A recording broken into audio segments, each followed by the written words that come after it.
ស្រស់ល្អប្រការទោះបីជាមានដើមធំអាយុកាលច្រើនយ៉ាងណា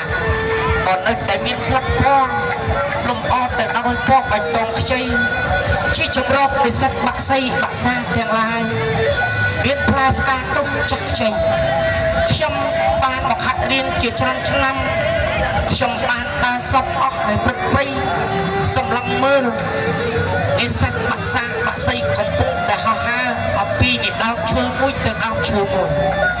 វាសំដៅឃើញថាមានផ្លែណាដែលទុំល្អវានាំគ្នាទៅចាក់ឆីជាអាហារយ៉ាងសប្បាយទាំងមុខរីឯរីកណ្ដឹងកំពុង